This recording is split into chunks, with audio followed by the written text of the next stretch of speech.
ورحمۃ اللہ وبرکاتہ۔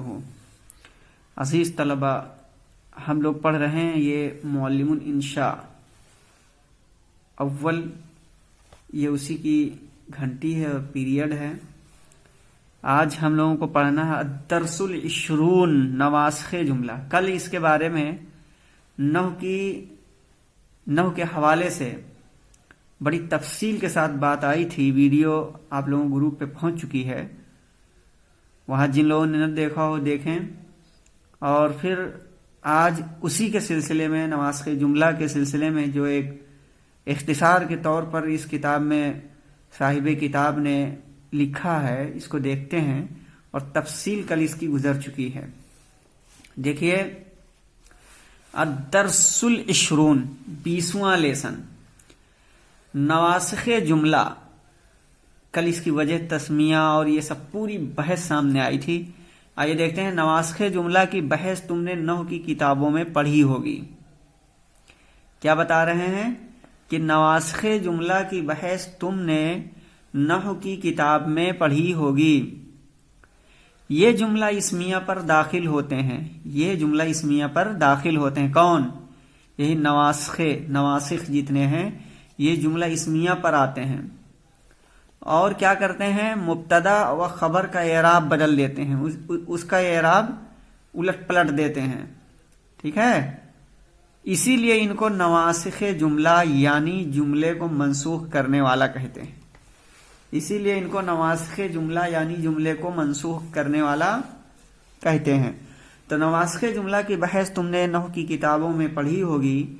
یہ جملہ اسمیہ پر داخل ہوتے ہیں اور مبتدا و خبر کا اعراب بدل دیتے ہیں، اسی لیے ان کو نواسخ جملہ یعنی کہ جملے کو منسوخ کرنے والا کہتے ہیں۔ یہ حروف جملہ اسمیہ پر جب داخل ہوتے ہیں تو مبتدا کا نام اسم ہو جاتا ہے، یعنی یہ نواسخ جتنے ہیں، یہ حروف مشبہ و فعل ہوں، یا افعال ناقصہ ہوں، یا افعال قلوب ہوں، یا ما ولا مشبہتانی بلیسا ہوں، یا لائے نفی جنس ہوں، یہ جتنے ہیں بہرحال نواسخ، یہ کیا ہے؟ جملہ اسمیہ پر جب داخل ہوتے ہیں تو مبتدا کا نام اسم ہو جاتا ہے اور خبر کا نام اس کی خبر ہو جاتی ہے۔ آئیے دیکھتے ہیں، نواسخ جملہ 4 طرح کے ہیں۔ نواسخ جملہ 4 طرح کے ہیں۔ ایک ہے حروف مشبہ بالفعل، اردو میں مشبہ و فعل کہتے ہیں، لیکن یہ انہوں نے عربی طرز پہ لکھا ہے حروف مشبہ بالفعل، یعنی یہ فعل کے، یہ حروف تو ہیں لیکن فعل کے مشابہ ہیں، ٹھیک ہے؟ افعال ناقصہ، ما ولا مشبہتانی بلیسا اور لائے نفی جنس، یہاں ہم حروف مشبہ بالفعل لکھے جاتے ہیں، باقی کا بیان اگلے اسباق میں آئے گا۔ یعنی صاحب کتاب الدرس العشرون جو 20واں لیسن ہے، اس میں آج حروف مشبہ بالفعل کے بارے میں تفصیل کے ساتھ لکھیں گے، اور اس کے بعد میں دوسرا باب قائم کریں گے افعال ناقصہ کے تعلق سے، اس پر یہ مشق اور تمرین کرائیں گے۔ اس کے بعد ما ولا مشبہتانی بلیسا کے سلسلے میں باب قائم کریں گے، اور پھر لائے نفی جنس کے بارے میں، یعنی الگ الگ باب قائم کریں گے۔ آج یہاں جو ہمیں پڑھنا ہے وہ حروف مشبہ بالفعل کے بارے میں۔ حروف مشبہ بالفعل 6 ہیں، اور وہ یہ ہیں۔ ان کو حروف مشبہ بالفعل کیوں کہتے ہیں؟ بفعل اس لیے کہ یہ فعل کے مشابہ حروف ہوتے ہیں، یعنی یہ ثلاثی، رباعی، خماسی ہوتے ہیں۔ جیسے انا ہے، یہ ثلاثی دکھ رہا ہے، انا بھی ثلاثی، کانا رباعی ہے نا، لیتا یہ ثلاثی، لاکنہ خماسی دکھ رہا ہے نا۔ تو یہ بھی جیسے کہ فعل ثلاثی ہوتا ہے، رباعی، خماسی ہوتا ہے، اسی طریقے سے یہ بھی ہیں، یہ حروف بھی۔ ایک تو یہ مشابہت پائی جاتی ہے، دوسری مشابہت یہ ہے کہ یہ جس طریقے سے فعل ماضی کا آخر مفتوح ہوتا ہے، اسی طریقے سے یہ بھی مفتوح ہوتے ہیں، تو یہاں بھی مشابہت پائی جاتی ہے۔ اور جس طریقے سے فعل اعراب بدل دیتا ہے، اسی طریقے سے یہ بھی اعراب بدل رہے ہیں۔ تو کئی چیزیں ہیں مشابہت پائی جانے کی، اس لیے ان کو حروف مشبہ بالفعل کہا جاتا ہے، یعنی فعل کے مشابہ یہ کئی چیزوں میں ہیں۔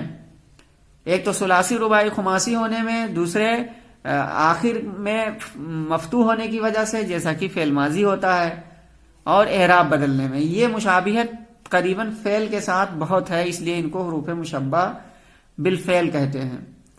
اچھا، یہ حروف جملہ اسمیہ یعنی مبتدا و خبر پر داخل ہوتے ہیں اور اپنے اسم یعنی مبتدا کو نصب دے دیتے ہیں اور خبر اپنے حال پر مرفوع ہی باقی رہتی ہے۔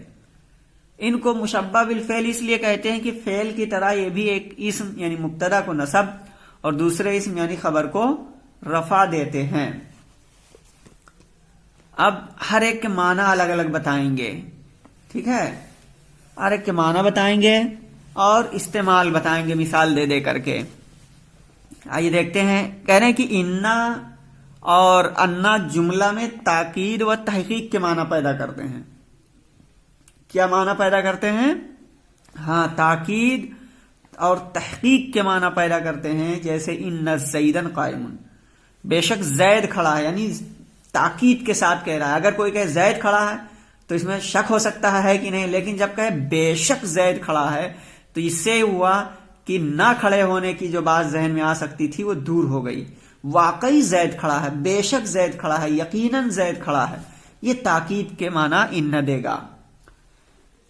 اور دوسرا یہ بتا رہے ہیں کہ کاننا ہے، یہ کاننا تشبیہ کے معنی دیتا ہے، جیسے کأن محمودن اسدن، گویا کہ محمود شیر ہے، ایسا لگتا ہے کہ محمود شیر ہے۔ بولتے نہیں اردو میں، ایسا لگتا ہے کہ تم بہت بڑے بہادر ہو، ہے نا، ایسا لگتا ہے کہ تم افریقہ کے جنگل میں ٹہل رہے ہو، اس طرح بولتے ہیں لوگ۔ تو یعنی وہ تشبیہ دے رہے ہیں اس سے، ٹھیک ہے؟ تو کاننا کے معنی ہے گویا، تشبیہ کے لیے، اور ایک لفظ آتا ہے ایسا لگتا ہے، تو کأن محمود اسدن، گویا کہ محمود شیر ہے یا ایسا لگتا ہے کہ محمود شیر ہے۔ آئیے آگے دیکھتے ہیں، لیتا ولعلہ، اس کے بارے میں بتا رہے ہیں صاحب کتاب کہ لیتا ولعلہ تمنا و آرزو کے لیے آتے ہیں۔ کس کے لیے؟ یعنی لیتا سے بھی تمنا کی جاتی ہے، آرزو کی جاتی ہے، اور لعلہ سے بھی وہی آرزو و تمنا ظاہر کی جاتی ہے، مگر دونوں میں فرق ہے۔ یہ ہے کہ لیتا سے امر محال کی بھی تمنا کی جاتی ہے، یعنی لیتا سے آپ تمنا کر سکتے ہیں ایسے امر کی جس کا ہونا ناممکن ہے، ٹھیک ہے؟ جیسے مثال کے طور پر کوئی کہے کسی کے دادا ختم ہو گئے اور دنیا سے چلے گئے، کہے کاش کی دادا آ جاتے، یا کوئی بوڑھا ہو گیا ہے اور کہے کاش کی جوانی لوٹ آتی، تو یہ ایسی تمنا کر رہا ہے جو ناممکن ہے، یعنی اب یہ تو نہیں ہو سکتا، دوبارہ زندگی جب پائے یا تو تب پھر اس کو بچپنا اس کا لوٹے گا، اس کی جوانی لوٹے گی، لیکن اب اپنے بارے میں جب کہ وہ بوڑھا ہو گیا ہے، اب یہ آرزو کر رہا ہے، وہ ناممکن ہے، اسی کو کہہ رہے ہیں امر محال کی بھی تمنا کی جاتی ہے لیتا سے، اور لعلہ سے امر ممکن کی جاتی ہے، یعنی لعلہ سے ایسی آرزو آپ کریں گے، ایسی تمنا کریں گے جو ممکن الحصول ہو، یعنی جس کا ہونا ممکن ہو، آسان ہو سکتا ہو۔ تو یہ فرق ہے، یعنی لیتا اور لعلہ دونوں سے تمنا و آرزو کی جاتی ہے، مگر دونوں میں فرق یہ ہے کہ لیتا سے امر محال کی بھی تمنا کی جاتی ہے اور لعلہ سے امر ممکن کی ہی، ٹھیک ہے؟ لیکنہ استدراک کے لیے آتا ہے، لیکنہ کس کے لیے آتا ہے؟ استدراک کے لیے آتا ہے۔ استدراک کے معنی ہوتا ہے شک، شبہ، ٹھیک ہے؟ یعنی جملے سابقہ سے جو شبہ و شک اور وہم پیدا ہوتا ہے اس کو دور کرنے کے لیے آتا ہے۔ کون؟ یہ لیکنہ جو ہے استدراک کے لیے آتا ہے، یعنی جملے سابقہ سے جو شبہ اور وہم پیدا ہوتا ہے اس کو دور کرنے کے لیے آتا ہے۔ جیسے آپ کہہ سکتے ہیں، تمرین نمبر 115 میں ہے، آپ دیکھیے یہاں پہ کیا ہے، یہاں پہ ہے الرجل بخیل، چھٹا جملہ دیکھیے، الرجل بخیل ولکن ابنہ، ٹھیک ہے، جواد، ٹھیک ہے؟ جواد کی جواد کیا پڑھیں گے؟ جواد، سخی کے معنی میں آتا ہے نا۔ تو بے شک آدمی بخیل تو ہے لیکن اس کا لڑکا کیا ہے؟ سخی ہے، بہت خرچ کرنے والا ہے، لٹانے والا ہے۔ تو یہاں باپ کے بخیل ہونے کا، باپ تو بخیل ہے لیکن دوسرا لاکنہ لا کر کے اس کے بخل کو دور کر دیا ہے. اس بخل کی شک جو بیٹے میں آ سکتی تھی اس کو لاکنہ سے دور کر کے یہ کہہ دیا گیا کہ اس کا لڑکا سخی ہے. ٹھیک ہے، سمجھ میں آئی بات؟ تو لاکنہ استدراک کے لیے آتا ہے، یعنی جملہ سابقہ سے جو شبہ اور وہم پیدا ہوا تھا اس کو دور کرنے کے لیے آتا ہے. آگے دیکھتے ہیں انا اور انا میں فرق. دیکھیں یہاں آپ نے شروع میں پڑھا تھا کہ انا اور انا دونوں کے معنی آتے ہیں تاکید و تحقیق کے، یعنی تاکید اور تحقیق پیدا کرتے ہیں.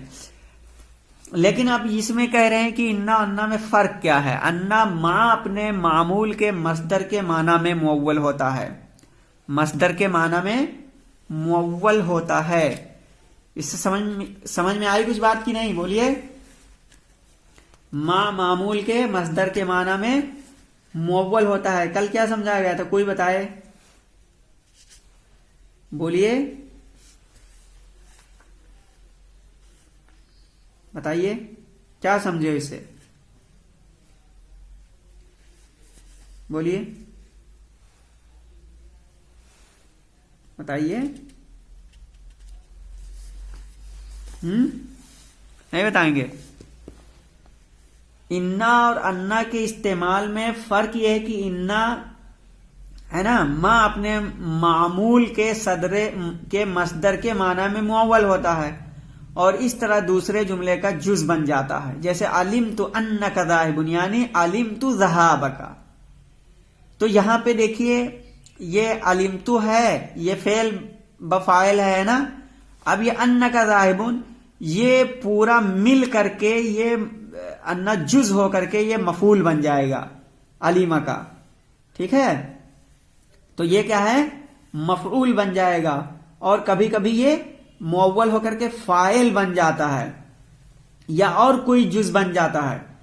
جیسے آپ یہ بھی کہہ سکتے ہیں مثال بلغنی ان زیدن قائم، مجھے یہ خبر پہنچی کہ زید کھڑا ہے، کہ زید کھڑا ہے. تو اب یہاں پہ بلغنی ان زیدن قائم جو مثال آپ ہے اس میں یہاں پہ زیدن کیا ہے؟ بولیے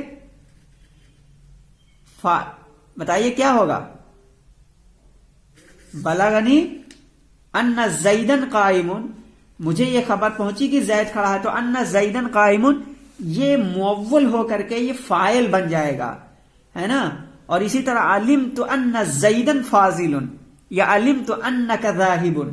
تو یہاں پر علمت ان زیدن فاضل، تو یہاں ان زیدن فاضل یہ کیا ہے؟ مفعول بن جائے گا. یعنی کیا ہو جائے گا؟ مفعول بن جائے گا. تو اسی کی طرف اشارہ کر رہے ہیں کہ انا اور انا میں فرق یہ ہے کہ انا ماں اپنے معمول کے مصدر کے معنی میں مؤول ہوتا ہے اور اس طرح دوسرے جملے کا جز بن جاتا ہے. یعنی علمت انک ذاہب یعنی علمت ذہابک. اب انا کے بارے میں بات کر رہے ہیں کہ انا مصدر کے معنی میں مؤول نہیں ہوتا ہے.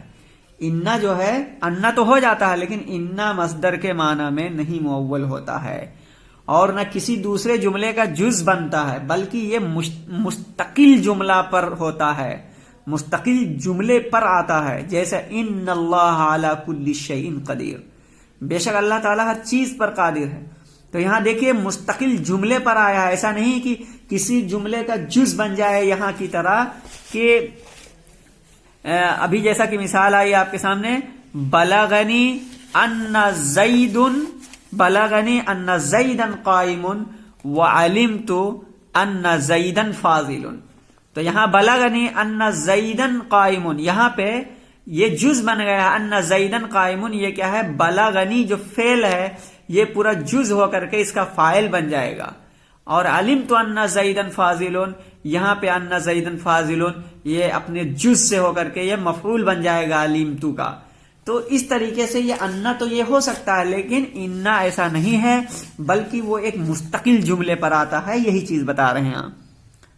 اب اس کے بعد میں دیکھیے کہ ذیل کی صورتوں میں انا کو بالکسر ہی لکھنا اور پڑھنا چاہیے.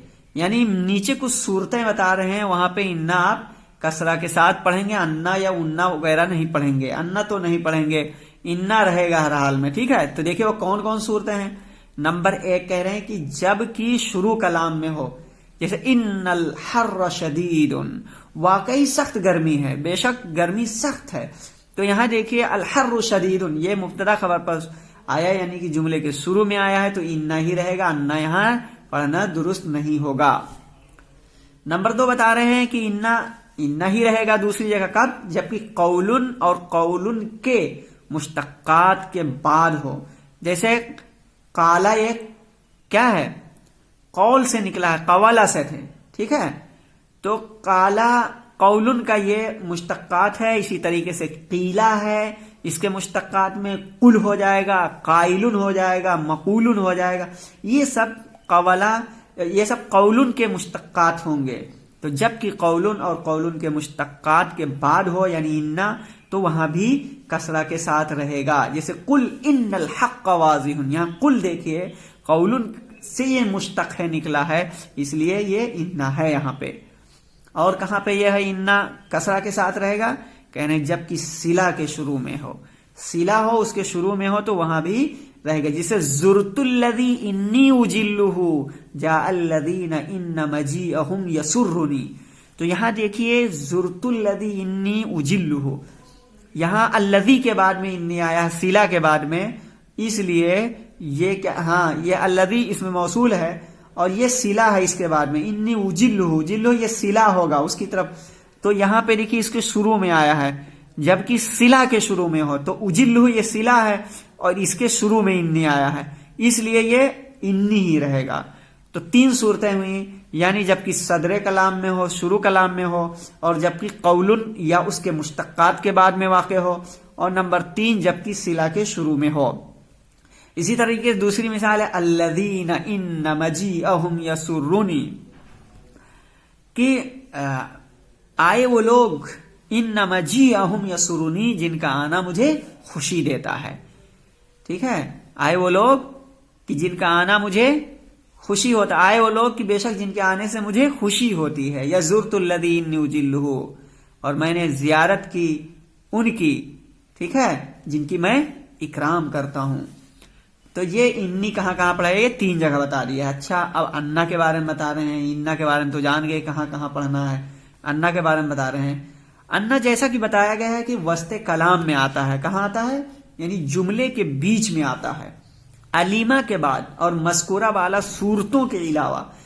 علیمہ یعنی یہ جو فعل ہے اس کے بعد اگر آئے تو ٹھیک ہے, اور مذکورہ بالا صورتوں یعنی جبکہ شروع کلام میں ہو, جبکہ قولن کے مشتقات کے بعد, جبکہ صلہ کے شروع میں ہو. تو کہہ رہے ہیں ان چیزوں کے علاوہ میں کیا ہے, انا ہی پڑھا جائے گا, ہر حال میں انا رہے گا. یعنی اگر وہ علیمہ کے بعد اور مذکورہ بالا صورتوں کے بعد میں یعنی صدر کلام میں اور اسی طریقے سے قول کے اور مشتقات کے بعد ہو اور صلہ کے شروع میں ہو, کہہ رہے ہیں ان 4 کے علاوہ میں جہاں جہاں انا آئے گا وہ انا ہی پڑھا جاتا ہے, خصوصیت کے ساتھ حروف جارہ کے بعد اور خاص طور سے حروف جارہ کے بعد. جیسے علم یا علم بین اللہ یرا, کیا وہ نہیں جانتے کہ اللہ تعالیٰ دیکھ رہا ہے. تو یہاں پہ دیکھیے علیمہ کا صلہ با آتا ہے اور یہ حرف جر ہے, اس لیے انا پہ یہاں یعلم بان اللہ, تو یہاں دیکھیے حرف جر کے بعد خاص طور سے یہ یہاں انا ضرور پڑھا جائے گا. تو یہ بتایا ہے یہاں پہ کہ کہاں کہاں آپ کو انا پڑھنا ہے اور کہاں کہاں انا پڑھنا ہے. نوٹ, جملہ اسمیہ میں جس طرح خبر کو مفرد یا جملہ یا شبہ جملہ بھی لا سکتے ہیں, اسی طرح نواسخ کی خبر بھی مفرد جملہ اور شبہ جملہ سب آتے ہیں.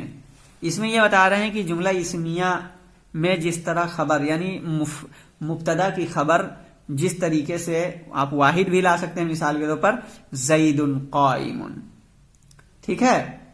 تو اور اسی طریقے سے ان اللہ علی کل شیء قدیر, تو وہاں کیا ہے جملہ کی صورت میں. تو کہہ رہے ہیں جس طریقے سے مفرد لا سکتے ہیں یا جملہ اور شبہ جملہ کی صورت میں لا سکتے ہیں.